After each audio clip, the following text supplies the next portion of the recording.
Hey there, folks. I'm Isaac, and I've been standing perfectly still in a weird temple for 7 years. And I'm Claire. I think that's it for right now. I think I'm good with that. Yeah. And this is Make That Game, where we pitch the latest, the greatest new video game ideas that will never be made. No. But yeah, welcome back. It's been a couple weeks. Yeah, it's all my fault is actually why. It's been partially my fault. I don't see how it's your fault. I went to a convention. Yeah, but while you were at the convention, I was deathly ill, so we weren't going to have recorded it anyway. But, yeah, true. I went to a convention, forgot to pre-record some episodes. I got COVID at said convention, and then I couldn't talk. So podcasting was not going to happen. Yeah, but now it's back. It's back, and we do apologize to our faithful listeners, and we hope you stick with us. It's been, 3 weeks that they had to deal without us? Yeah. I mean, we do have a pretty large back catalog, so hopefully they found some things there. Yeah, re-listen to your old favorites, you know? Hopefully we won't have another hiatus for a while. Can I tell you a funny thing that's tangentially video game related? Yes. Okay. And it will lead into my game idea for today. Oh, so okay, perfect. You're doing the segue yourself. Yeah. If it's been so long that you forget, we do pitch video game ideas on this podcast. The primary thing. That's the primary thing. We each come up with an idea and tell each other about it, and that's what we're going to do. But first, so I started reading ACOTAR, or for those of you who don't know, A Court of Thorn and Roses. Oh, okay. I was like... What? Yeah, I mean, the romance fairy books. I honestly can't remember the title. I think that's right because I bought it on Kindle, and so I don't see the cover ever. And I just started reading it. Well, it's the Sarah J. Maas books, right? I don't know. Oh, you don't even know? I think yes. I'm pretty sure. If you've been to a bookstore, you'll recognize them, listener. Oh yeah, and I probably would too. But I just mean I haven't looked at the cover because I bought it on Kindle, and I bought it when I had a fever. So, things get forgotten. But one thing that it's doing that so many, I would say middle grade and young adult, especially novels, but not even just that, so many novels do is they decide that their main character has a hobby, a thing they love, and then everything is about that thing. Like they're like, this character's thing is photography, and then every section is like, I wonder if I could photograph it. I don't know, photography. My camera, I felt my camera in my bag. But right, like you've read a book like this. This is what Winx Club was missing, or Winx or whatever. Correct. Yes, they say that she's into antiquing, and she never antiques. That's a completely random tangent, but yes, correct. And so in this book, the thing is painting, and it is like so infuriating. It's like you can be. So I was thinking about this as I was reading it, and I'm like, oh, like literally every page, she's like, every time she sees something new or meets someone new, she's like, I wouldn't dare to paint him. It would be too difficult to get the expression right. Or like, I was planning out exactly how I'd paint the colors and the light and this. Like it's infuriating. And I'm like, I have lots of hobbies and I don't walk around doing that. I don't like, and I was thinking about all the hobbies I have, and I'm like, I don't like go around like, how do I make bedtime into a video game? And then I'm like, that's actually that's what we do. Yeah. I could never program such a face on an NPC.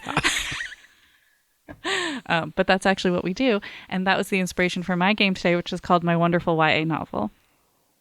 Oh, I love this title. And so this is targeted at like middle schoolers who want to be authors when they grow up. Okay. It is more of like a click-through kind of story-based game, but the idea is that your score, like you're making it through the game, is actually based on how well you can adhere to typical tropes and genres. Oh, okay. So like you're given, it's almost like a choose your own adventure kind of like story, but it is grading you on your choices. And so like it's like, how aware are you of all these tropes that are around? And like, so I mean, instead of rewarding someone for creating like an original story, it's rewarding you for sticking to the script. Yeah. But I think as a young, like targeting younger people, it's kind of nice because I think being able to recognize tropes and use them effectively is actually a really good skill to have as a writer. And I'm not even saying like tropes are a bad thing. You know, it's something that people can recognize and get excited about and like gravitate towards. I do think that just like giving someone like one hobby and then they think about it literally constantly is kind of frustrating. But That is no. That's. I mean, you say that that's not how you do it, and then we joked about like that's How make that it game. is how I do but it. Yeah. like, my life does revolve around Warhams and Okay, thinking about Warhams. But like when you met me, were you like, wow, I can't, like, I wonder if she'll ever play Warhammer. I wonder the strategy in her brain. Like, Which miniature best represents yeah, her? like- Which one should I buy and paint? No, were that those would thoughts? Be, no. Okay, that's what I'm saying. Like, Fine.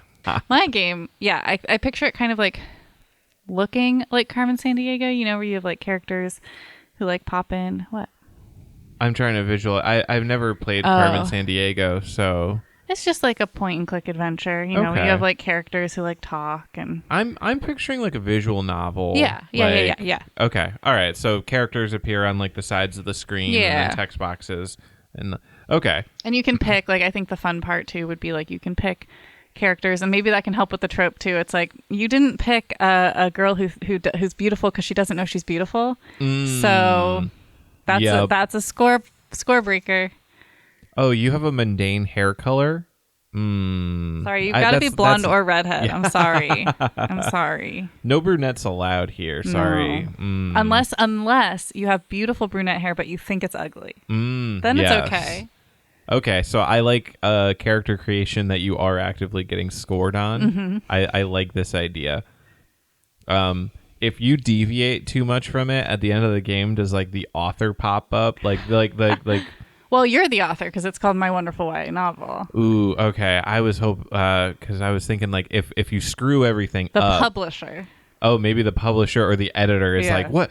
You didn't hit any of the tropes. All of this is too original. No one's gonna understand it. Maybe that can be like, and we'll get into this later when we do another section. But in unpacking, there's a dark star category where basically you do everything wrong. Maybe that can be part of this. Is like if you do like literally everything wrong, there's like an unlockable like thing. Just a little cutscene. Yeah. Just a little funny little cutscene, a little comedy. Yeah. So anyway, so that's pretty much it. It's just like how closely can you follow the tropes? Like if they go to an inn, is there one bed or are there two beds? Come on. There's one bed. There's always just one There's bed. right. But there was just one bed. There was just one bed. And they're mortal enemies. And they're mortal enemies. Maybe you can pick your like. No. Yeah, go ahead. Is the just one bed thing? That's fanfic. That's not. No. Like that actually romance. happens in like real. Oh. That's one of the best romance tropes, and it's not even. I would say romance and rom-com. Like it's in TV and movies as well. Oh. It is like the most classic enemies to lovers trope that has ever that has ever troped. You get. There's just one bed. There's just one bed. What a shame. I was watching The Summer I Turned Pretty, which is an Amazon Prime show, and they even did it. Wow. Okay. Somehow I've missed it. I thought that it was just like a thing in fanfics. No, I mean it is, but it's everywhere. Okay. Well, hey, the more you learn. Well, anyway, Isaac, do you have a game for me? Yes. And as always, I don't have a name for it. My elevator pitch. So the doors are closing. You're a game executive. Yeah. Doors are closing. I'm running down the hallway panting. And then just before the door closes, the only two words you hear are reverse fishing. And then the door's shut. And then you go up to the 10th floor. Have we done this before? Maybe. Okay. Actually, but so... Go ahead. Just continue. So the idea of this game is that you are on a raft or a boat. So this is going to be like an arcadey. There's no like survival aspect. Like you're not, because there's a bunch of games where like you're on a raft or a boat and like you have to land on islands and get new supplies and like fish and like survive on the raft and get a bigger raft, et cetera, et cetera. This is just going to be like there are levels that you have to accomplish, and the conflict here is you are in an area that is swarming with dangerous fish and they jump out of the water. And then you've got to get them back in the water. Okay. Okay. So that they don't eat you. So like, you know, when you first start, it's like smaller, like piranha style fish that you just kind of whack out of the air with a paddle. As one does. But then as you get later on in the levels, more and more intense fish appear that have special tricks to defeat. Like maybe it's like a shark that you specifically have to hit the nose of. Okay. Et cetera, and you you get different powers. And one thing that I really want in this game is the ability to attach rockets to fish as they jump at you. Very and then the Tears of the rockets Kingdom of you. blast them back down into the depths. And then they just disappear. That's where the initial game idea came from. I had this image in my head. Not an image, because I can't think of images, but I had this idea in my head of attaching rockets to fish to send them underwater. Instead of pulling them out of the water, you put them back into the depths from whence they came, where they belong. So yeah, very simple game idea. I don't actually know how expandable this is. Like I know my trope on this show is that I usually come up with an idea where it's like very simple concept and then but you can add this small modulation to the gameplay and expand the loop that way and like get more and more entertaining. But this feels like a game that's probably like an hour long and well, I think arcade is the right genre for it. You know, like you put in quarters, you see how long you can last. Fair. Yeah, that might be how it is. It's more it's less of like here's different levels than it is like just see how long that you can last, and then you get your thing on a high score, and it's like a competitive thing. It's a fun, quirky little game. Yeah. And I don't have an expansive idea of suites of powers or anything. Like literally just you start with a paddle, and you beat them down, and maybe you get like dynamite fishing is like a thing. So you toss little sticks of dynamite down and blow them up before they even jump to the surface. Well, I didn't think the point was to kill the fish, though. That's not reverse fishing. That's fishing. That's, you know what? That's true. You have to be putting them back. The dynamite doesn't kill the fish. It's just if it explodes above them, it scares them back down to the depths.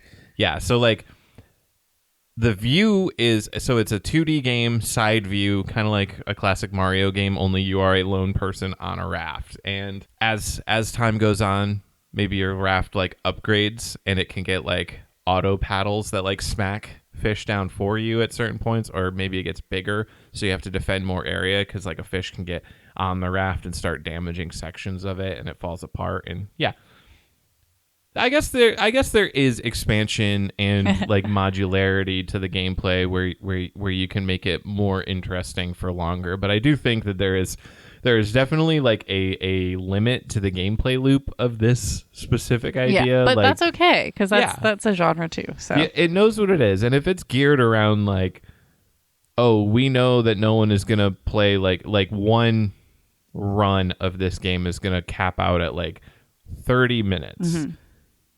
Filling 30 minutes of content probably pretty easy, you know, and then the idea is just that they keep replaying and replaying until they get, you know, as best as they can, or they get bored with the game, and that's fine. Some games are just like that. That's true.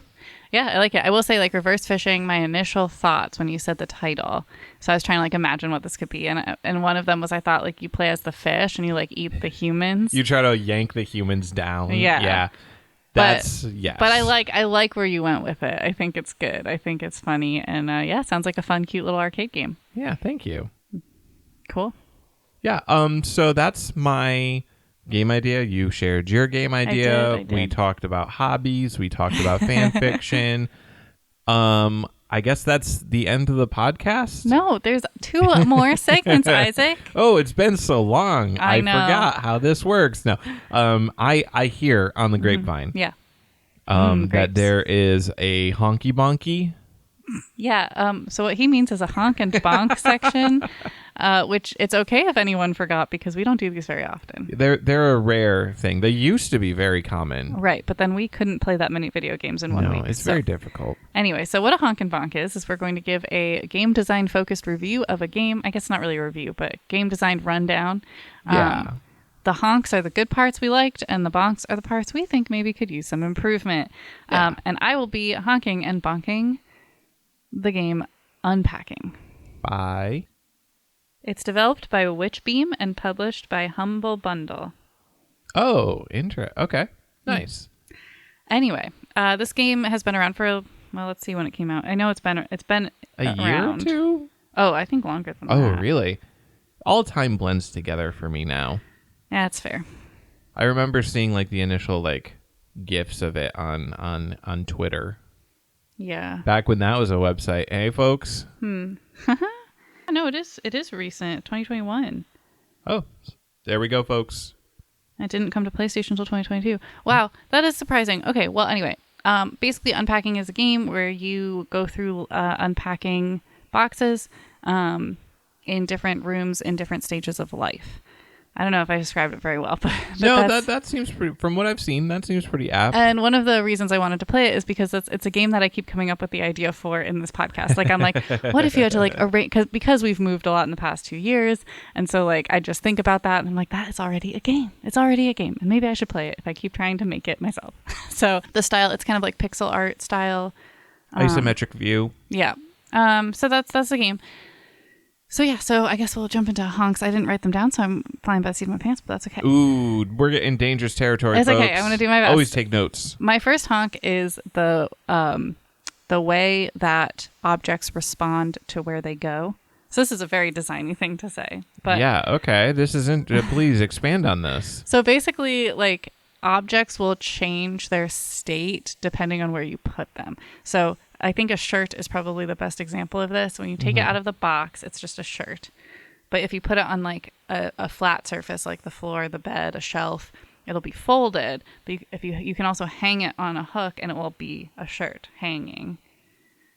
Okay. And you can stack them and you can move the stacks based on clicking on the lowest like item you want to move. So like I could pick up all the shirts if I stacked them, move them at once.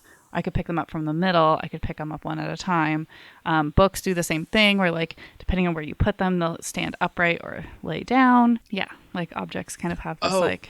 This entire time I've been trying to figure out where the bonk was, and I'm just realizing that this is a honk. You like this. I was like, this all sounds so good. Why would you... No, yeah, okay, this sorry. is a honk. I started with the honks. That's why it's called honks and bonks. Okay. Sorry. Yes. No, all of this sounds good. Yeah, I was just so distracted trying to think like, how's this? The bad part? What's bad? Yeah, I like that a lot. It's like it's pretty intuitive and it like feels very nice to do it. Speaking of intuitive and feel nice, this might be like a tangential honk, but the sound design I think is really nice. So the sounds of like putting things away vary based on like the surface you're putting them on, the type of item. There's these, I think they're either wine bottles or like fancy olive oil bottles. I'm not quite sure. When you put them on a counter, it makes like the most satisfying thunk sound like that I've ever, seen. So, or heard, I guess. So like, it's just very satisfying to put things away. I guess that's the full honk. It's like, which as a game for putting things away, it's kind of got to do that. You've got to really hone that. You've got to spend a lot of time like developing that, testing it. Because if you get that wrong, your game's a dud immediately. Right. So it's awesome that they nailed it. I guess my next honk is also, I mean, I don't know if it's again like under the same category, but I guess that objects behave as objects. And the way I'll say that is, if you're unpacking stuff in a room and you put something in front of a cabinet door and then you have to open that cabinet, you can't. Oh. Because something's blocking it. That's... And so it creates the same dilemma you have when you're truly unpacking your own stuff because you have so many boxes and you're trying to take everything out of the boxes, but there's just nowhere to put them yet because you haven't even unpacked the things to put them on. And so it's just like this kind of, when you originally are unpacking the boxes, it's a little chaotic. And then as you finish moving the boxes away, you can start like putting things where they actually go. And it's just like super accurate to real life, which I thought was kind of fun. They even put like random things in boxes that like they'll put like toilet paper in the kitchen box. And it's like, oh no, This is supposed to go to the bathroom and you have to like move it. So it's like very accurate to real life packing, I think, or like unpacking, which I think is fun. And then my final honk will just be that I think they did a good job with like a subtle storytelling. So environmental storytelling? Yeah. So basically, I think there's 7 levels or 8 levels. Each level is like a couple years ahead of the next, depending on it's not consistently jumping. But you start in like a childhood bedroom that you're unpacking. It's like your first solo room. And then you end in like your first house. And like through the objects you're unpacking, kind of like there's nothing in the game that's telling you like, it doesn't like label it like boyfriend's apartment or anything, or like college. You just have to kind of build it through context clues. I remember you telling me an anecdote, and I don't know if you were planning on talking about this So stop me if I'm doing something you were already planning on saying, but like, isn't it the case when you're moving into a place with a roommate, you can't touch things that are existing? Like you have to organize your stuff around their stuff. But when you're moving in with like a partner, you can put their stuff wherever you want. Yeah. And that's a subtle little way of like describing like the relationship between people, your character, the unpacker, and the other people involved in the story. Definitely. I know that's real too. Boom, that's my honk. I haven't even played the game. Yeah, it was kind of cathartic. So I was so mad when the main character moved in with her boyfriend. I was so mad. I was like, ew, gross. And just because the apartment seemed very like classic man, I guess. And I was just like, ugh, there's no room for my stuff. But you can move stuff. Right. Well, what I was saying. It was very cathartic to like put all his stuff in drawers to be like, give me space. Anyway, so that was fun. So I liked that. All right, now to the bonks. There's bonks? There are bonks. So my first bonk. There's always bonks. So kind of a rare bonk for us, but I think it's too expensive. For what it is. Okay. Now I'm sure you can get this on super sales, and I will say I didn't know that it was so recent, so it kind of does like reframe it, or like it's more of a newer game. But you were thinking it was a couple years old. It should be like a little cheaper. Pile. Yeah. But it was about $20 on Steam. And I will recommend, like, I tried to look this up beforehand and no one really had concrete advice, but I played it on PC. I think that's probably the best way just because it's really clicky. Yeah. So I can imagine it being kind of frustrating to play with a controller, honestly. But a lot of people play it on Switch because it's very cozy and you can like snuggle up with your little Switch in bed and play. So yeah, since it's not timed in any way, right? So like you're not like frantically trying to get like precise, right? Unless you're a speedrunner. Movement, yes. But yeah, I would just say like we talked a lot in the past couple episodes about platforms and like the gameplay experience. So in the review, I will say like I think PC is probably the best way to play. Okay, but you know, to each their own. So it's $20, and I thought I hadn't really looked too much into the game, and I kind of thought that this would be a longer form game. Like that there would be a lot of rooms to unpack, that it would take me like a longer time to complete. But as I was going through, I realized how fast I was going through it, and I looked it up, and it said like 4 to 6 hour gameplay. And I was like, And it doesn't super have like replayability. No. So like, I mean, replayability in the sense that I guess I'm not sure. I think I saw somewhere online that like depending on what you display can affect like the outcomes. So like if I put like my soccer ball front and center, then maybe I would do more sports, but I put all the drawing stuff front and center, so then I have a lot more drawing stuff in the future. So okay. But I'm not sure. I don't know if that's real. I didn't look into that. Someone like mentioned it like in a TikTok like a year ago. So okay. I have like no idea. So there's possibility. You can also always replay it and like put things in different places. But I mean the rooms stay the same. Like the unpacking, like the houses, like the progression will stay the same every time. Yeah, so at the end of the day, it's just like you're playing the same 8 levels and kind of just tinkering. And you can do them differently, but it's like going to be the same. So the replayability, I would say, is less so than a lot of other games. And like, I'm not a big replayer of games anyway. And I think I went through it faster. Like last I checked, I think I've only played like 2.5 hours and I'm on the last level. You speedran it. By accident, I guess. Oh, wow. Yeah, so like to me, like that wasn't $20 of game. I mean, for comparison, I got Sticky Business for $10, and Sticky Business just had an update, so now I can even design more stickers. Like it's like, you can always go back to that game. Yeah, interesting. I don't know. So yeah, I wonder if they had like a large staff and because Sticky Business. No, unpacking. Because there is a consideration, like how much content the game is, and like, we have to pay people, like we have to pay bills, or we expect to sell this many units. Because if it's like a hyper niche game, even if it's like shorter content wise, like if they only expect to sell 1,000 units, right? If it's so niche that they don't expect to sell well, they need to recoup costs somehow. Like at the end of the day, it is a business. But it's really going to be up to the person looking at it and like, is this worth $20? I obviously thought it was, but then I was like disappointed in how short it took. Yeah, that was the only thing. I guess also in comparison to games that I've spent like similar or close to prices on that last like a long time. Yeah.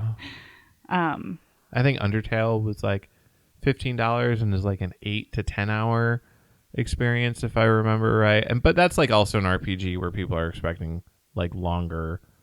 Yeah. I mean, longer gameplay. And I'm not saying they're bad people for like putting it $20. Oh, no, it was no. just To kind be of clear. Yeah, so I guess maybe the bonk is less the price and more just like there's not a lot of game there.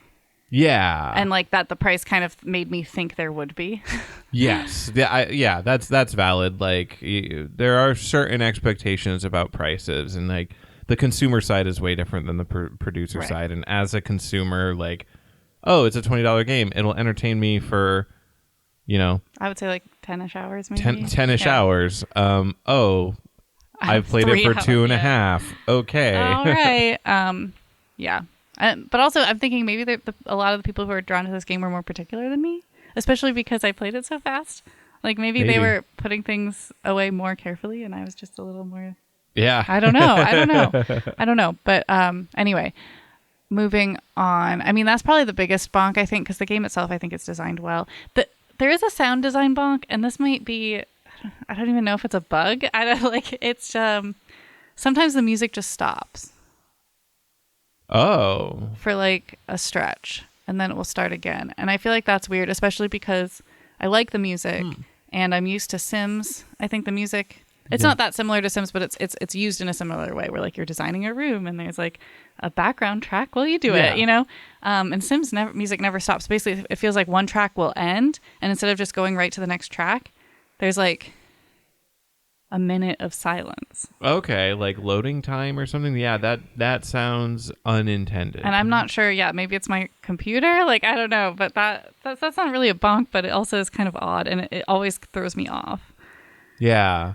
But yeah, I mean, overall, I do think it's a good game. I just think it's too short. I feel like the biggest bonk for me is just like it's too short. For me personally, I don't see it as very replayable. I think some people would love to replay it. There's one more bonk. So when you finish a level, you take a picture of like the room, and then it goes into a scrapbook, and they'll write something under it that's like a little kind of like I don't know, it's just like a little flavor text. So like, for example, the boyfriend, when you're done with that, it says like, I can't believe we're living together. Okay. Like, so it's like very short, but it seems like whatever room you end on, that's the picture that goes in there. And I kind of wonder if that affects what's said. Oh, do you think if you end on the bathroom, it might have a different phrase? I don't know, but it's like, I guess I would like to be able to have a picture of each room in each level I design in the scrapbook. Okay. That's a little baby thing to instead of the memory of this forever is going to be the toilet. Yeah, exactly. I guess you can plan it out. Like when you're ready to end the level, you can go to your favorite room. But I don't know. I feel like it's fun to have every room in the scrapbook. Yeah. I think that'd be nice. Does a level automatically end when you place the last piece, or do you have to press a button? You press a button. Okay. Yeah. All right. So you can do that if you wanted to. Yep. But like, whose first instinct when they complete a level is to, oh, hold on, let me go to the bedroom. Right. And the thing is, like, you're not going to do that. Well, the first time you design, it's only one room anyway, because you're just designing like your childhood bedroom. But like, so you're not going to even realize it's doing that until like 2 or 3 levels in, right? Like, so you can't really plan ahead that well. Yeah. So yeah, but overall, those are really the only 2 boxes, like little more picky things I think that I could say about it. But overall, I think it was a really cool game, really well designed, a super subtle story, very cozy vibes. Like if that's the vibe you're going for, this game is it for sure. But yeah, I do think it's a little short, and that's my take. All right, so that was the Honks and Bonks of.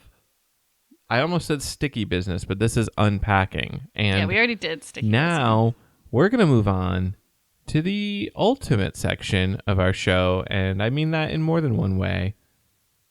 The rapid fire round. There we go. I remembered what it was. Can you tell me what other ways it is? So, ultimate as in the best that everyone loves the most, and ultimate also, like, you know how penultimate is like The one before the end. Yeah, ultimate as in the end. The last, Yes. Yeah. So I've set the clock for 5 minutes. Okay. And let me explain what happens then. I was doing that in like a different way, but yeah, go ahead. That now we can just do the full. I can't. I only know the spiel. I've memorized it at this point. All I have to do it. I'm going to let her do the spiel. It's time for the rapid fire round, where we generate 3 random words. We have to come up with a game idea based on those 3 random words in only 5 minutes, and we need to come up with a name for that game as well. Isaac, are you ready with the timer? I am ready with the timer. Are you ready with the generator? I'm ready. All right, I'm going to start in 3, 2, 1. Started.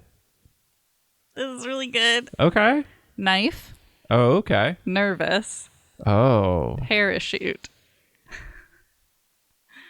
So can I tell you my original? Yeah. Let's go with it. Imagining is like you're skydiving and you pull your parachute, but you all have knives and you're trying to rip each other's parachutes with the knife. Competitive, cutthroat, fight to the death parachuting. Yeah. No, there's the full idea. But now we've got to have a really good name for this. Okay. Wait, that's it. We're just. The gameplay mechanic is you're falling down and you're trying to cut the other person. Is it multiplayer? Is it online? Okay. Yeah. Okay. Hot seat multiplayer. Not hot seat multiplayer, but local multiplayer. So it's like one screen. Okay. Everyone can sit in one room. So it's like a party game. Yeah. Party game. And you're just controlling your guy and you're stabbing and okay. Yeah. Yep. And you have to. So the second thing. You have to cut as many opponents as you can, but you also have to land safely yourself. Right, because if your parachute gets all trashed. Yeah. So yeah, and then depending on how trashed your parachute is, like you might still be able to land safely if you have enough time. But yeah, so I think we've got the basic idea. We just need to come up with a really good name. Okay. This is the kind of thing that'll live or die on the name. Yeah. Slasher. I can't para slashers because it's a party game. Like, let's get the multiplayer right in the title. Okay. Yeah. I think I can. We don't have to stick with that. We have plenty of time, right? We have over 3 minutes. Yeah. But like, I do like it. You like all right. Geronifo. No, that's not it. Geronifo. Okay. Nope. No. Skydivers. Skydivers is pretty good. I'm liking skydive. Yeah. So if you're not picturing the exact same spelling as we are, SKY and then capital DIE and then VER. Yeah, that's a good one. Skydivers. I mean, I feel like paraslashers still makes a little more sense because like you are going to be slashing the parachutes. It's like it's very accurate. Let's see. We could just call it Skyfall. Skyfall. Wasn't Skyfall a game that I came up with? No, Skyfall's a James Bond movie. Oh, okay. Well, fine. All right. You win this round. Are we just gonna go with paraslashers? No, so it's between skydivers and paraslashers. I like paraslashers better than skydivers. You like paraslashers. All right, then paraslashers is. Because people don't necessarily die. I feel like it's like the slashing is more of the game mechanic. Okay, all right. So with 1 minute and 45 seconds left on the clock, paraslashers, the party multiplayer game where you're skydivers trying to cut the parachute of all of your friends. I think I could see people being like, let's play paraslashers, right? Like at like a frat party. Yeah. Come on. Are you ready with the generator for the next 3 words? Yes. Then I'm starting the timer in A, B, C, go. Lie, L-I-E, which could be lie down or lie. Okay. Bald. Okay. And rugby. Folks. It's a toughie. The sports ones are always ridiculous because I feel like we always come up with a sport management game rather than a sport game. Yeah, that is actually true. When we got like basketball, we're like, okay, so you're managing a basketball team. It's not like, okay, so you're playing basketball. The lie part to me. Wait, I have it. Okay. It is a rugby game. It's a rugby sim. Yeah. but your character has a toupee. Okay. And you're lying to everyone because you're bald, actually. Okay, so you're playing one specific character on a rugby team. So you have to play rugby, but you can't lose your toupee and reveal the lie that you are actually bald. So okay, all right. It's a third person. It is by all means an actual rugby game. Yeah. But you can't instead run of too like fast. swapping to like the active player, you are specifically one guy with the added mechanic of your toupee can fall off. Yeah. Okay. All right, folks. This is you have to be the careful ultimate sports about game. like tackles and stuff, because if someone grabs your hair, then Are there tackles in rugby? Oh yeah, they like pile on top of each other. I've never seen rugby. It's a very rough game. I just assumed that because it wasn't like American football that it was like tags or something. No, they literally pile their bodies on top of like the ball. Okay. Nice. Wow. And they like run at you like I'm trying to do the thing where you get down like a bull and you like shoulder chunk someone. Like that's in rugby. Okay. Well, folks, everything I know about rugby is from the show Heartstoppers, just so you know. Everything I know about rugby is from the one scene. It's in JoJo's Bizarre Adventure Part 1. Okay, anyway, we need to name this game. Yeah, we need to name this game. What's I don't know enough about rugby to like make a pun about toupees. Okay, you think about stuff. I'm just gonna see if I can Google like rugby terms. Okay. Because are there touchdowns? No. Could it be toupee down? There's not touchdowns. All right, listeners, call in right now. Off bald sides. Off bald. Nope, not working. Wait, rugby is played with a ball, right? Yes. Is there some term with ball? Okay, hold on. I found one. Okay, barbarians, binding, lead soul cut, blind side, box kick, bald side, break down, bald down. What's the name of the ball? I don't know. Do they just call it the ball? Folks, we're struggling out here. Rugby, does it have a name? What is the ball in rugby? It's called the quanko. Oh, that's okay. I'm not seeing that. Hey, well, we're all learning things today. Rugby. How much time do we have? We have 1 minute and 20 seconds left. Bald Blitz. Okay. Toupee Blitz. I like bald Blitz. Bald back. Bald back. I like bald Blitz. All right, Bald Blitz it is, with 1 minute and 5 seconds left on the clock. The rugby game where you have to not lose your head of hair. Your head of hair. We could put that on as this tagline. Don't lose your head, parentheses, of hair. Yeah, there we go. That's some 90s style video game advertisement. God, all right. I love it. I have a timer. I have words. All right, starting now. Okay, it did bald again, so I'm going to try again. Okay, recycle. Okay. Core, steam, form. Core, steam, form. Core, steam, form. Steam, form, core. Core, steam, form. It sounds like maybe like a factory game. Like there's steam engines and there's a core you have to keep cool or like maintain, and you're trying to form things. Okay. All right.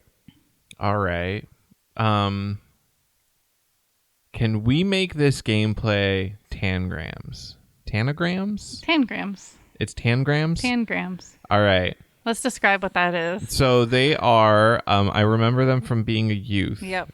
They are various shapes of like, in sizes of like triangles and squares and I guess polygons. They're basically just like flat plastic polygons that you can arrange in different ways. Yeah. And like you would be given an outline of a larger shape, and then you just figure out how to fill it in with the shapes that you're granted.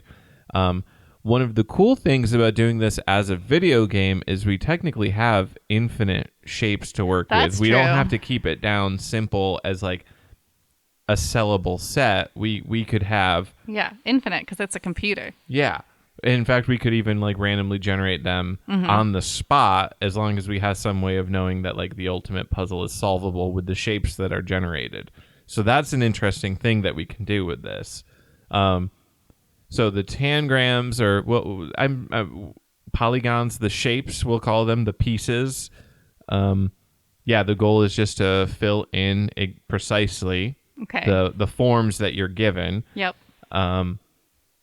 And that is. So yeah, I'm getting form. I'm still looking for steam and core. And what you're making the forms of we are in a steampunk Victorian world, so these are all steam-powered machines that you're creating. Okay. You are a mad steampunk scientist, and you're selling these. Maybe the cores can be like what they run on, and you have to like there's some kind of like what's like resource management of the cores to be able to like make as many as you want. Like you can run out of cores if you're not selling enough or something like that. Okay. I don't know. I'm trying to get core into it. Yeah, I was just kind of thinking that it could be like part of like the fluff, the lore, if you will. It's not though, is it? And then no. Well, if it's a steampunk like device, if like you are given the form of a train and then you fill it in with the shapes that you're given. But I think it's fun to like fill in the shapes and then you have to add the core and then it works. What if the core is like a set thing inside of the form that like you have to build around, which makes it more difficult. And maybe even the shapes. Maybe we add another layer of difficulty on this, where each of like the shapes, the tangrams, have pipes or something, and then you have to make sure that the steam gets from the core to certain sections. No, I like that. That adds like a whole level of difficulty and can pretty much be like infinitely difficult puzzle game. Exactly, especially if you include random generation in there. Yeah. I think that's a pretty solid idea. Right. There we go. Now we have to name it. All right. Our best part. Steampunk Factory, Machine Steam. Machine Steam? Machine Steam. Did I hear Machine Steam? I did say That's pleasing words. to the ear. You like Machine Steam? Yeah, but I guess that doesn't really get into the whole tangrams. Right. Because this is really, what it is a puzzle game. It's like a tangram-like. Yeah. So it combines tangrams with like the pipe game. I don't know if you're familiar with what I'm talking about. I think so. I don't know what the formal name of that is. We have 40 seconds left. Oh gosh, we might have to just go with Machine Steam. Machine Steam Shape Racer, Shape Roller. Machine Steam Shape Forms. Machine Form Shape Steam. All right, folks. We're going to go with Machine Steam with 25 seconds left on the clock. Yeah. I was trying to find out what that pipes game was named to see if I could combine that with like Graham. Mm-hmm.